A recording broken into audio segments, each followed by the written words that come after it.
What's up? What's up, my guys? Welcome to another show, NBA Talk with Jay Money and the Shark. We here. It's Friday. It's payday. We trying to make it payday every day. You dig what I'm saying? But hey, we here after a nice little day. The Hawks took care of us. My guy cashed the Nuggets over there. Very nice call over there. Nice 2-0 day for the channel. Let's keep it going today, guys. You can't get too high, can't get too low. It's all about cashing these tickets today. That's what we here for. Shark, what's up, my guy? You good? I'm percolating.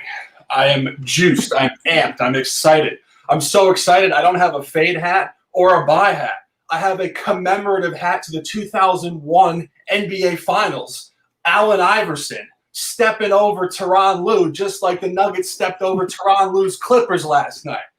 And it is Free Friday. It is a beautiful time in the life. We're so pleased to be here. We think about it all the time. It's an opportunity for us to showcase what it means to be happy in life. More than anything, we both try to be happy and give the good vibes. And of course, we also want to make some cash money real quick, fast. J Money, what's going on today? Yeah, you already know how we like the cash quick, fast, and in a hurry. I like that in a hurry spot. You dig what I'm saying? But yeah, trying to find a little Smack City spot. Large card today, guys. We're gonna get into it. Obviously, doing a little early show worked out well for us yesterday. Obviously, you had to wait for a lot of injuries, so we're doing this early show. It kind of works out better for our time, but y'all know how we do it. You know what I'm saying? We'll move all over the place. Whenever we feel it. Y'all subscribe to the channel, hit the notifications bell, and whenever we go live, you guys will be notified. So, hey, but let's go to you guys know what we do. We go to our top game first. It's the one that matters the most to us. Believe we may be aligned again today. We got the Hawks here versus the Pelicans. If you guys listened closely yesterday, I probably gave you a little, you know what I'm saying, intuition on this one. But yeah, we're on the Hawks yesterday. Now, this is just the last game of their 8-game road trip. They played a double overtime game last night in San Antonio. Luckily, they were able to get it done 134-129. Pelicans also with a single overtime game, but they take the loss versus the Magic. In my opinion, everything sets up well for the Pelicans here, minus the 1.5. Pelican fly. What you liking, Shark? Do we align? Well, I've liked Zion since I saw him in high school dunking over 3-foot children. The only guy that could defend him was a 4-foot white guy, believe it or not. That was the funniest thing I've seen in probably 2 years. But I do love the New Orleans Pelicans here for numerous reasons. But really, when you look at what the Pelicans do, they play good games situationally. And they play it in 2 formats only. When they get contenders at home, they beat Milwaukee, they beat the Clippers, or when they are insulted the previous game. What happened last night? They didn't play their guys. They lost to the Magic. We actually said on record we thought the Magic would cover that game. Magic are scrappy. New Orleans did not play an inspired basketball game in any format. They should have beat them without. I don't care if Brandon Ingram's in, Zion's in. You should still handle that team. And of course, we always say we want to find the consistency to the inconsistency. And off of that pathetic showing last night, the last time they really laid down, they lost to Minnesota in the game after the All-Star break. And the very next game, they came out and absolutely smashed Cleveland. And I think you're going to see a similar environment. Of course, Atlanta is better than Cleveland, but you do get the Hawks coming off a double overtime win, which, of course, we had correctly. But, again, the consistency to the inconsistency. You got to know when to buy and when to sell. We're selling the Hawks tonight, and we're buying the Pelicans tonight.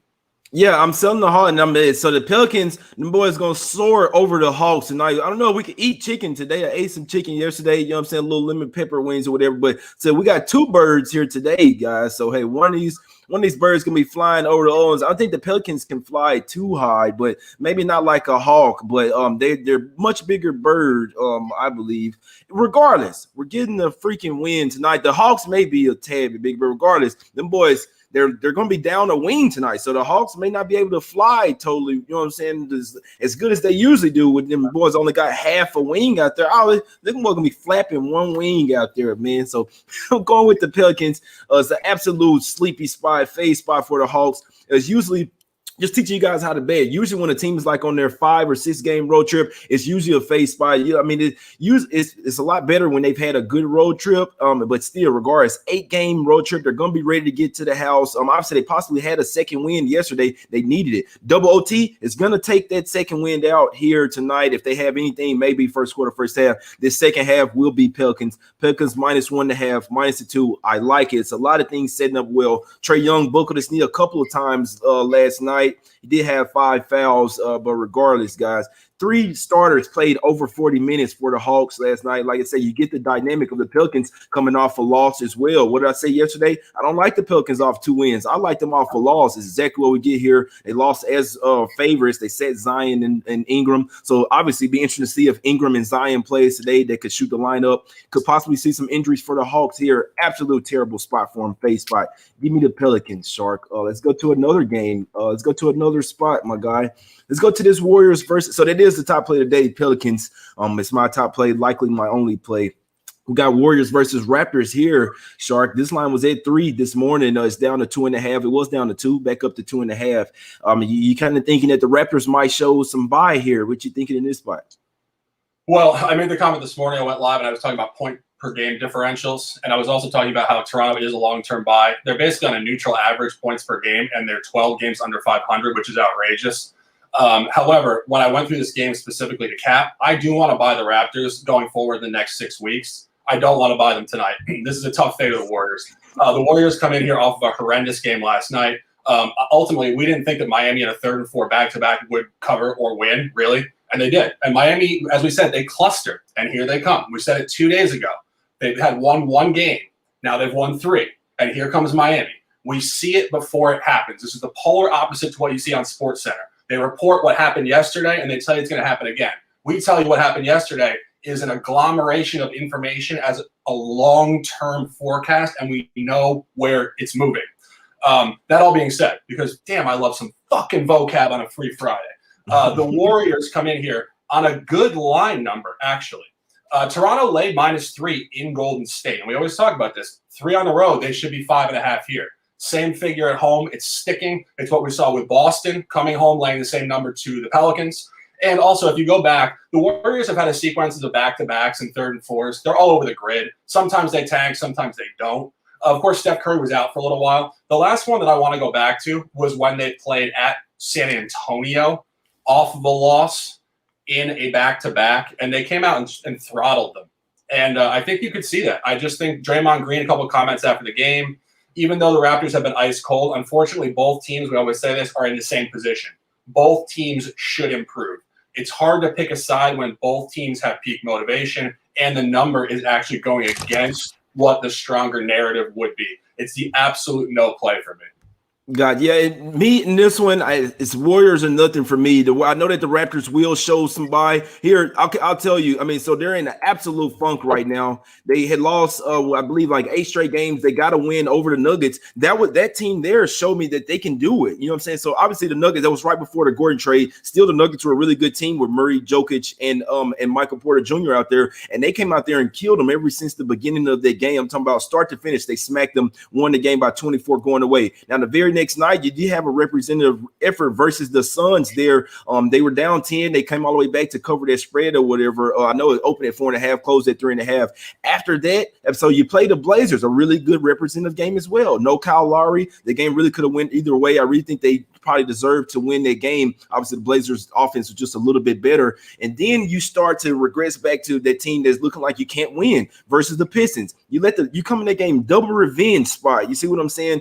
And versus the Pistons, the lowly Pistons, they go out there and own you, sweep you 3 straight times this season. I'm sorry that they can't let that happen. Then the Thunder, you're 8.5-point favorites on the road versus a Thunder team who's kind of tanking, not trying to win. They still play hard, obviously. You go out there and lose that game by 10. I had a little something on the under in that game, so I'm glad they only scored 103 points. I can't bet this Raptors team just right now. I do think – so, look, just a quick stat for the Warriors. they're 1-8 away in this 0-1 rest spot. You see what I'm saying? So in this necessary situation, they're 1-8 in the last 9, and the Raptors are 9-1 versus an unrested non-conference opponent. So the trends would say take the Raptors here. I mean, I could maybe understand it. They have been on a slide. The Warriors, these young guys, something that Junior said in the show yesterday, the SBR show, that the Warriors young guys really making a lot of mistakes, and he was exactly right. Way too many turnovers for them yesterday. They were still in their game, but if they can cut down those turnovers, I think this Warriors offense is a lot better right now. Their defense is starting to slide. I think they have the fourth worst defense in the league over the last 5 games. So I'm with you. This is a hard game to bet, but still for me, it's Warriors. Yeah, Warriors have dead last the worst defensive rating in the league past 5 games, Shark. So they definitely have to start back playing some defense before I can feel comfortable betting on them. I must say Warriors or nothing, but I'm staying away from this one, bro. Yeah, and just one final point. I would have much rather bet the Raptors if the Warriors had won last night. Mm-hmm. This is just it contaminated the entire capping environment. We were looking at the Raptors, assuming that the Dubs would win, and then it flipped the whole thing. And one final point. Toronto in the last 3 home games against the West, Denver, Portland, and one other squad, they were 1-2 against the spread. They did beat Denver straight up pretty handily.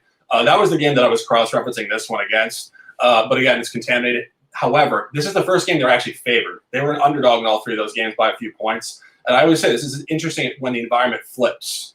How do you function as a dog versus a favorite? I don't really love the favorite spot here. Got you. To be honest, the way I'm looking at that, Shark, it could be, you know what I'm saying, the bookmakers, I mean, we know how bad the Raptors have been. They might have them favored for a reason here. So, I mean, just be interesting to see. I agree. This is a very tough game. No, I 100% agree with you. You want to see that strength. It's just understanding the sample. If you extrapolate to 100 games, if they're moving their average a certain way, it's going to pull back in terms of the efficiency in a small window because they have to achieve at a higher rate. So anyway, should we move on?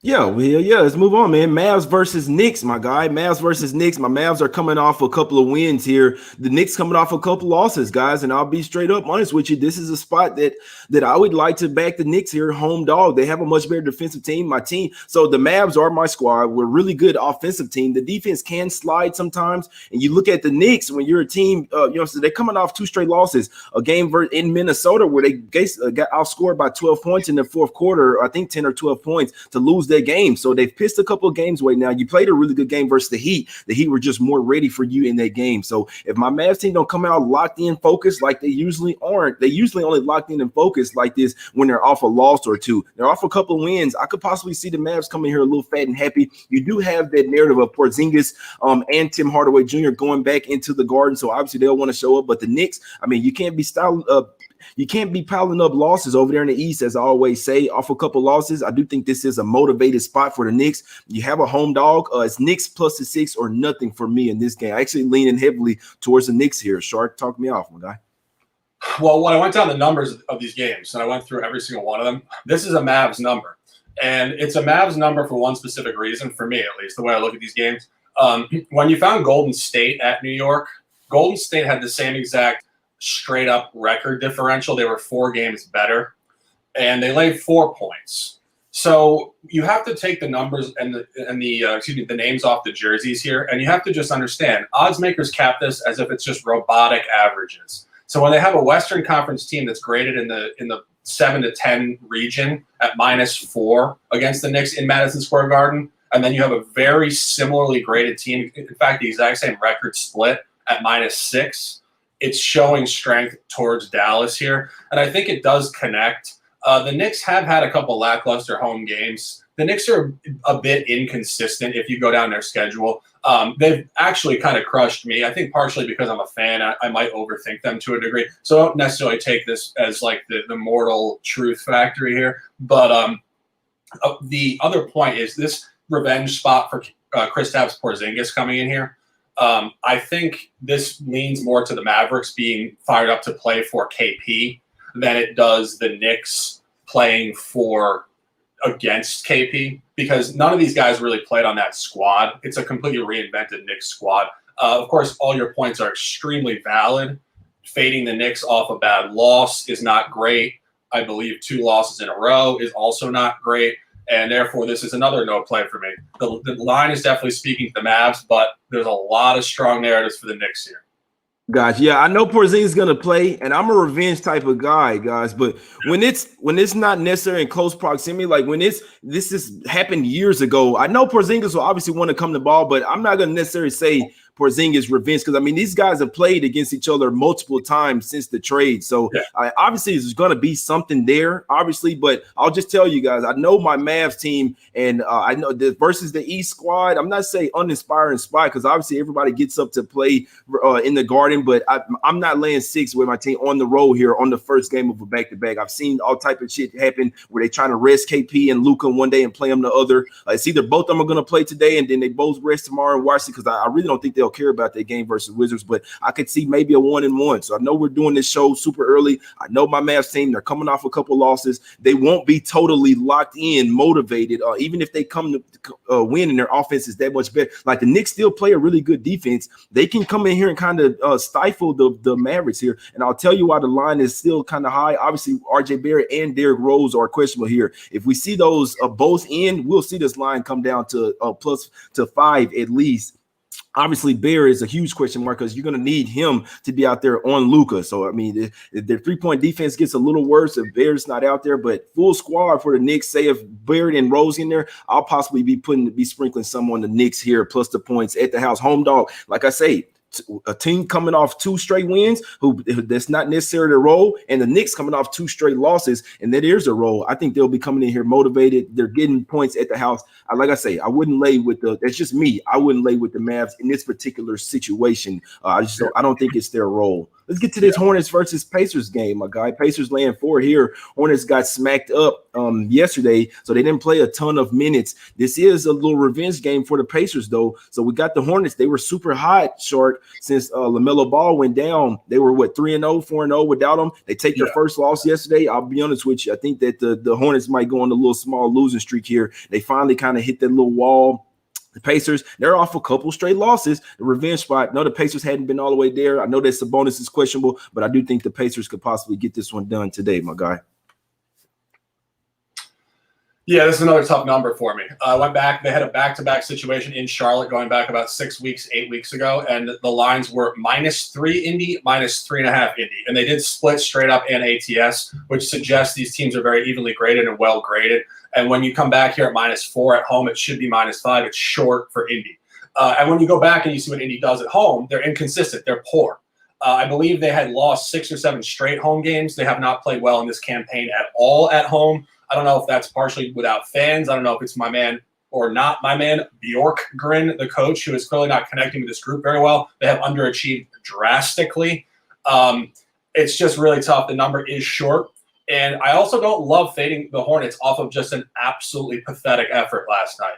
I think we do see this a lot with all the teams, really. It's just a classic little bounce back spot. And again, this is a tough board. We're not, sugarcoating anything here.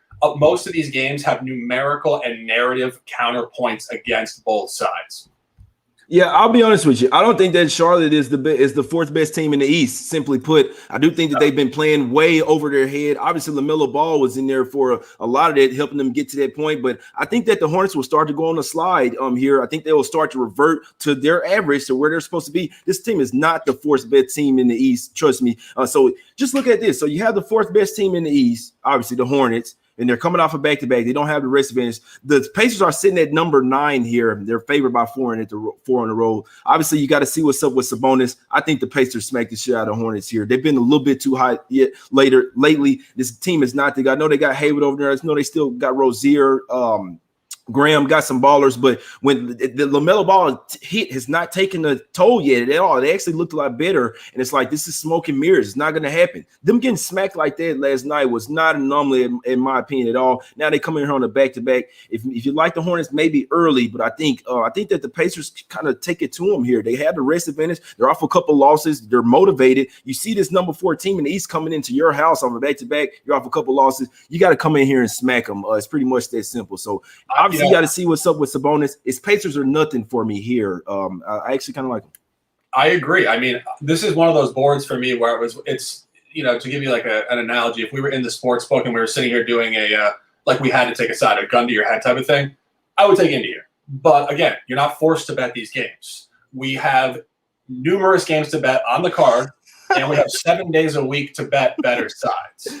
Exactly. So that's really where I'm going with this. I would lean Indy, but again, the number's short. I want it to be 5.5, 6. I want the books to show me strength. And you know what, Shark? It will, in all honesty. So if Sabonis comes in here, it's going up to 5.5 for sure, guaranteed. I think we'll see and that's the only reason why it's kind of short right now. Obviously, he's a huge question mark, and it's the unfair thing, and we'll go to another game. But just real quick, teaching you guys how to bet. It's so unfair in today's NBA because even if a guy is questionable, they'll have a certain number stuck right there. If he's in or out, the line is not going to stay right there. It's going to go down 1 point or up a point. It could be 2 points, but it's just so unfair because in or out, like the line is going to move immediately. It's just like they're just kind of putting a line, just kind of, I'm not gonna say throwing a line out there, but if Sabonis is out, this will go down to Pacers -2. If Sabonis is in, it's going up to 5.5, 6, at least 5. I can damn near guarantee you that, guys. So just watch out for that. I do think the Pacers get this one done. I do think they feel a little bit disrespected by the Hornets. Been taking too many losses at the house. This is a much better squad. This is a good squad here. You said something key. I'm not a big fan of that coach. I don't think sometimes the grass isn't green on the other side. You fired Nathan Millen, but that's the last thing I'm gonna say about that one. But perfect thing you said there. So many games, guys. You don't have to bet every one of these. I know me. I try to pick out my one top play. I know how I do. If I cash that one, I'm so happy, guys. Like I don't need to cash 5, 6 bets a night. One cash with me. I'm happy. And Jay, just another point. Obviously, we're in a little more of like a coaching window here, 30 seconds. But people need to trust themselves. And I think anybody who's watching this, if something's funky with a bet, But unfortunately, people associate with non-sharp minds. And gambling and sports gambling is very new in this country. And most people don't really know what they're looking at. They know they're sports fans. They know they have a huge bias to some team, but they don't really know how to cap the game. And trust me, if something's wrong with it. I know it. I've had to learn from my own experience. I would take a side, and I'd feel a little twinge, like a weirdness. And sure enough, there was that one strong counterpoint against it, and it would go the other way. So just a little learning point. Trust yourself if you feel a little awkwardness when you're looking at a game. Love it, my guy. Love it. Let's get to this. I don't have much on the Timberwolves versus Grizzlies. Do you have anything on that one, or you want to go to Bulls versus Jazz? Nothing official, but I do lean Grizzlies here. I like fading the Wolves off a win. The last 3 or 4 times they've won, they have not covered the next game. It was a back-to-back in Phoenix. There was another win where they got blown out by the Rockets the next game. Of course, Beasley's back. And I think it's hard to cap because Beasley is one of their best players, and he was out for 10 to 12 games. We haven't really seen Beasley, Towns, and Edwards really flow together this year. So I think they're hard to define and maybe misgraded. Memphis did beat them by 11, 118-107 earlier this year.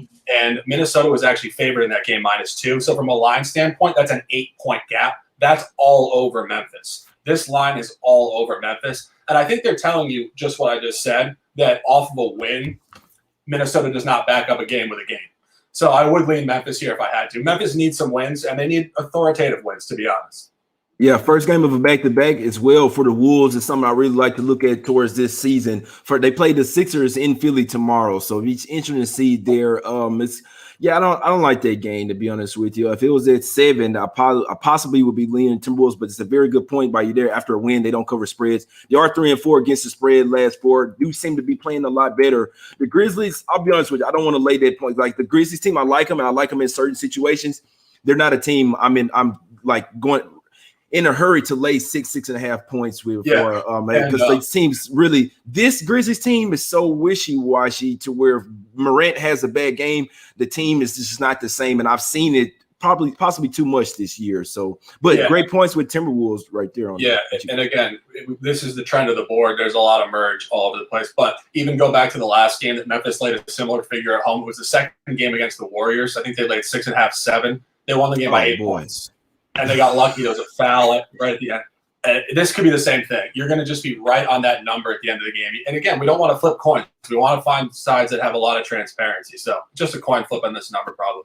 Yeah, and that first one, they got their ass smacked with no Steph, man. There's no way in hell they should have lost like that, man. So that's what I'm talking about right there. Sometimes they play down to their competition, and that would be, you know what I'm saying, the Timberwolves, who they do have some revenge here. But you're right, that number, I'm pretty sure they couldn't have had Ja Morant in that game or something if the Timberwolves were -2.5. But it's all good. Let's get to the next. I'm like, bro, which column I'm looking at? Like, them boys are 2.5-point dollars. Let's get this. Let's get to this Bulls versus Jazz, my guys. Bulls versus Jazz. This line was at 13.5, down to 12 here. Obviously, Levine, White, and Temple are some big question marks for the Bulls. We did take I believe it may have just been me. It was on the Bulls versus the Jazz when they were in Chicago. It was a back-to-back spot. We still thought that the Bulls were going to get it done, but obviously the fatigue came in there. Then the Jazz, Rudy Gobert ended up playing. He had 9 blocks in the game. They ended up smacking them 120-95. So we do have this revenge spot here for the Bulls. In theory, they are on the road trip. Last game of the road trip, they're all 5 straight losses. I lean Bulls. I'm not from Chicago. I do think there's money to be made with this team. I'm not fading the Jazz here. I need to know if Levine is in there for sure. Levine, White, if it's full squad, I possibly might put some Bulls plus the double digits in my pocket. Donovan Mitchell, questionable with personal. Be interested if he comes back here or not. But the Bulls, I do think that, they're a scrappy squad, especially on the road. Shark, one of the best road against the spread teams in the league. They're all 5 straight losses. Only covered one of the last 4. What do you think? Is it do the Bulls continue to play well on the road as a dog, or do the Jazz continue to smack city everybody? I'll tell you one thing. I barely looked at this game because when I case the board, I just look at games and I'm immediately just like, that is just the worst game to cap. Like, Utah is showing signs again of reverting back to being this utter juggernaut. They are annihilating teams. And of course, when they did do this in the beginning of the year, we saw what happened. I'll admit when I'm wrong. I said on record I thought they would crater a bit. They did, but then they came back. I was not expecting it to kind of swoon and then come back. So I was wrong. I'll admit when I'm wrong. I don't just sit here and unequivocally claim to be some, truth teller at all times. I was wrong on that. So I'm a little bit wary of the Jazz here, and also the Bulls again with this new roster group. It's hard for me to define who they are, if they have any continuity or flow. And again, at 12, this is just like, I don't know. I just don't know, man. I really don't. Yeah, I can see Levine sitting again. I know he was pretty hurt, pretty bad. Like I said on a few shows ago, that they might sit him out for a little while. If Levine possibly sits, I could see possibly Donovan Mitchell taking another day off. I do think that the Bulls, like I said, are going to play a lot better, guys. These Bulls are nothing for me. I'm not laying. I know the Jazz are super hot. But like I say, you want to see what's up with Donovan Mitchell. If they do decide to kind of take the Bulls lightly here, yep, I can see them getting inside the number here, to be honest with you guys. This is still one. This is a team this is the Bulls' role, catching points on the road, guys. So, you saw how they fared well versus the Suns. I know it was a terrible spot for the Suns, but they didn't give up in that game. They fought to the end and possibly could have came back and won that game, to be honest with you. So Bulls are nothing for me plus the double digits. Obviously, huge question mark. I wouldn't really worry about Levine. He's likely out. You want to see what's up with maybe Kobe White or Garrett Temple. And Donovan Mitchell, huge question mark for the Jazz. If Mitchell's not out there, they shouldn't be laying double digits versus Bulls. I don't care. Next game up.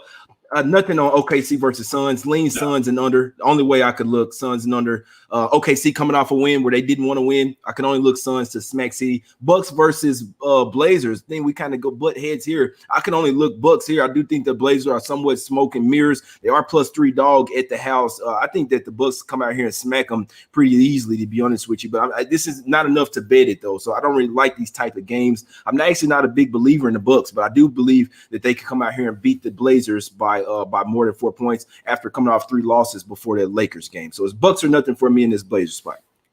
Yeah, I don't have an official one on this, but I do lean Blazers. Numerically, this is all over the Blazers.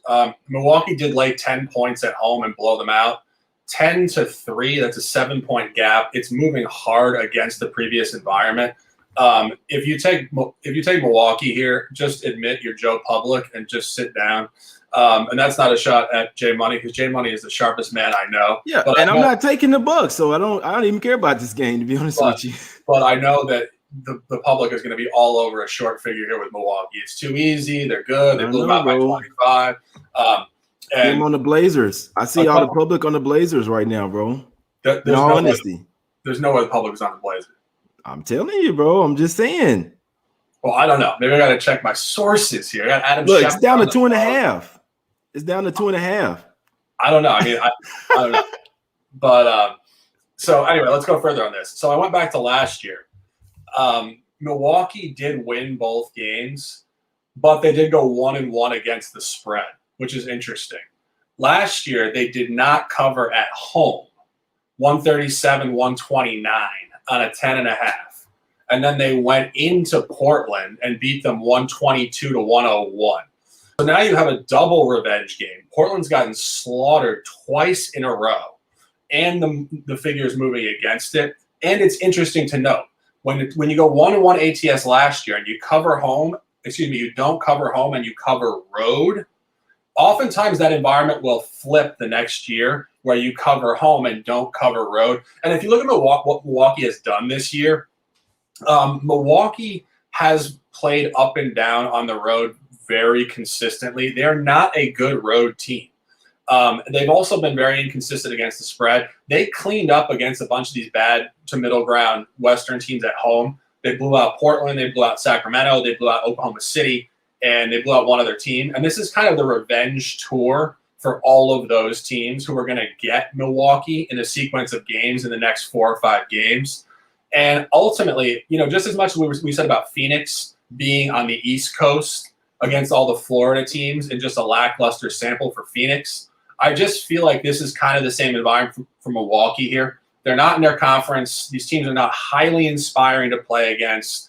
It's funky for me, and I would lean here Portland with pretty solid confidence.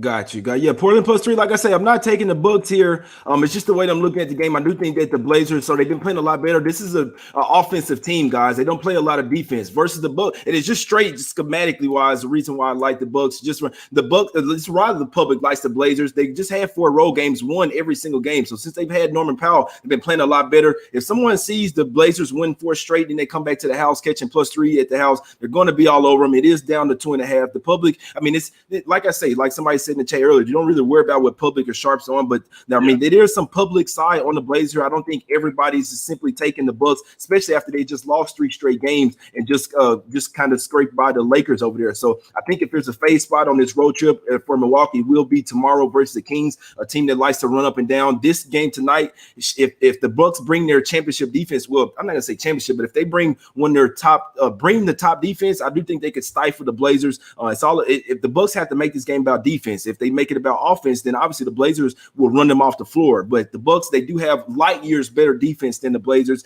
and I do think it could come to play in the playoff somewhat type atmosphere in a game like this. So it's all about half-court defense. I'm not impressed with Blazers defense at all. I know they got Nurkic. I know that CJ McCollum's come back. I know they got Powell as well. I believe that some of these trades and with players coming back, that's the reason why sometimes the line will be different from the game before. Obviously, the Portis and Tucker's not on the floor for the Bucks out here, so that has to be accounted to the line. And then CJ McCollum and Nurkic back, they're starting 2 and start 5 plus getting Norman Powell. They have to bake that into the line, in my opinion. So obviously the Blazers are a trendy squad right now. I do think if the Bucks decided to hammer down and figured they really want to win this game, I do believe they could by 5 to 10 points with ease. The way that just alone how their defense is a lot better than the Blazers. So it's just the way I'm looking at it. This is the new NBA. It's all about offense these days. So I could be totally off. I'm not betting the game. It's just the way I'm looking at it, my guy. Yeah, no, I mean, I don't disagree. And again, I'm not officially sanctioning Portland here. There's just a lot of counter narratives. Fading Milwaukee is tough here. Of course, you said they've been lackluster. And the major counterpoint for me is the fact that Portland just went 4-0 ATS and straight up on a road trip. And that was an Eastern road trip, too. So they're coming out of a funky environment back home. I don't expect them to come out necessarily well, but of course, somebody said in the chat, everybody knows it's game time, 4th quarter, anything can happen. You can go off for 25 straight points. But really, the figure is very short for Milwaukee, crossed with all the prior matchups. You get a double revenge game. And again, Milwaukee, if you really go through it, they're very inconsistent on the road. They're not necessarily just an auto bounce back. They're just not. At this point, different roster. This is not Milwaukee of 2 years ago, who was a regular season juggernaut. They're trying to save it for the playoffs. They have a new bench. It's just not the same group. So the numbers all over Portland. That's all I'll say on that. Got you. One player I would like to. I can't wait to watch that matchup, Drew Holiday versus Dame Lillard, because I love Dame Lillard's offensive game. Drew Holiday is one of the best defenders in the game, and I like him because he plays offense and defense. So I respect Dame Lillard, but Drew Holiday is one of those my type of players that really gets after it on the other end of the floor, some things that don't even show up in stats. So it'll be a really good game to watch. In my opinion, it's a true toss-up, could go either way. Obviously, if the Blazers take this game more seriously, they can come out here and get the win. Like I said, if the Bucks bring that stifle defense, they could hold the Blazers to less than 110 points here. Last game of Lakers versus Kings, I have absolutely nothing, bro. What, you like anything here? Oh man, I mean, story of the board. I mean, like we should, if we were both hanging out, we'd be like, "Fuck this, we're gonna play the Pelicans, hang out and chill out." I didn't even care about this game. I guess in theory, lean Kings. You lean Kings. No drumming out there. Yeah, I lean Kings because the entire league has been cleaning up on the Lakers without AD and LeBron. I mean, the only games they've represented were home games against Orlando and Cleveland. That has nothing to do with a road game in conference against Luke Walton and these young gunners. They've been horrible. They've been sustainably horrible. I was saying it when LeBron went out. I said this is the one group that is going to tank hard without their top guys, veteran guys, championship guys. They're just saving their energy. They're just getting massages and wine baths every night. I mean, they don't care right now. So I would probably lean Kings if I had to, but just not an official or anything. Yeah, the Kings have been playing well, guys. They did beat them 123-120 before. I believe that was when LeBron sat out again. So they was favored 4.5, and they were favored by 4.5 in this one again. Like I said, they won that game by 3. But the Kings have been playing a lot better basketball. They're not playing the same way they was when they played the Lakers last time. They had just won 5 straight games to take a loss versus Spurs in their second game of the home and home where they were supposed to. Bounce back game for the Kings. I actually may be on the – I'm not going to say I actually may be on – I have a heavy lean to the Kings. The Kings are nothing for me here. Y'all know how to do it. One top play, Pelicans start. We finna go ahead and get out of here. We've been on for about 35 minutes. I could go on for another 30, but we broke down pretty much every game. We got a top play. What you got? One final point. The Kings did host the Lakers a couple of weeks ago, and they won 123-120 on a -4. They did not cover, and that was the same Lakers group. They didn't have anybody. It was just the backups. So I think we talk about this all the time. Theoretically, it probably should go the other way. I don't necessarily see the Lakers covering twice at the Kings with this group. And the line is sticking, which does show a little bit of transparency when they don't cover and it comes back up to that average. I think, again, it gives a little numerical weighting towards Sacramento as well. So if I had to play it, I would play Sacramento. Gotcha. Yeah, me as well. If I had to play it, it would be Kings. I mean, I could possibly see the Lakers something like, no, we're not losing to those Kings twice, but these guys their offense has been so terrible. And like I say, the main thing, the Kings are not playing like they were when they beat them the last time. They're actually playing at a whole nother level. Like the Kings are actually a bet on team right now, and I'm not betting against them. So it's Kings are nothing for me. May sprinkle a little some on it, but Pelicans -1.5. Top play, Shark. What we liking? Do we align? We do align. Alignment is a great thing when it comes to J Money's Money, Sharks, and Sports. Sharky Waters Nation, 9 words of lifestyle. Ride the wave or get out of the water. And New Orleans Pelicans hosting the Hawks. The Hawks, as we said before, consistency to the inconsistency. We know when to buy them last night. We know when to fade them tonight. New Orleans plays home games exclusively in 2 formats. When they play a contender at home, the Hawks are not a contender. But the other context is when they play a terrible game the game before. Just look at what they did against Cleveland off of a pathetic loss to Minnesota. Great corollary. New Orleans Pelicans, top play, top, tippity top, just like flying in the clouds with J Money and all his cash money. Let's go. Fly, Pelican, fly. Let's go. What did he say off Scarface? Hey, look at that, Manny. Look at that Pelican fly. Hey, that Pelican fly, Pelican. Fly. You see what I'm saying? Yeah, Zion may be out. Possibly could get Ingram back. So Zion should be possibly out, guys. I'll just tell you, full disclosure, he has a thumb injury. I can really see Zion being out. If we get Ingram back, I like it. Even without both of them, to be honest with you. The double OT for the Hawks yesterday, last game of an 8-game road trip. It's a total fade spot. As we get deeper into the game, the Hawks will run out of gas. They will probably only score 10 to 15 points in the fourth quarter. I can really see it. Pelicans only off 1 overtime. They come off a loss at the house. No travel at all, no road trip at all. Give me the Pelicans, even if Ingram and Zion is out. I could all. So just go to the other side. This is a fade of the Hawks, guys. It's a buy on the Pelicans, but this is a huge, even more of a fade on the Hawks. And don't worry about the players out for the Pelicans. I could possibly see Trae Young or somebody out for the Hawks. That's not what we're doing here, capping the injuries, but just speaking out with you guys, he did buckle his knee a few times last night. I can really see possibly Trae Young sit out regardless. Pelicans, bounce back spot. I believe it's revenge spot, but they was from a few years ago, so not this year, but regardless. Pelican, Fly, Pelicans. Manny, look at that Pelican fire. It's cash today, man. Pelicans, New Orleans, all this, my guys. We go eat some crawfish or something just for the New Orleans. You dig what I'm saying? Zion, hey, let me call up, baby. Put the Nikes on today. We appreciate everybody for tuning in, guys. Please hit the like button, subscribe. 353 live watching, Shark. So do we appreciate everybody? It seems like they may like the live show. We may have to make this a thing, my guy. What you just real quick, Shark? Do you like the live show? Do you like the early show or what? You know, I could record it any single second of the day. So whatever the viewers want, we will make adjustments. When we move to Australia for the Australian Open next January, we'll record at 2:30 a.m. out there somewhere. Anytime, anywhere, Sharpie Waters Nation, J Money is money.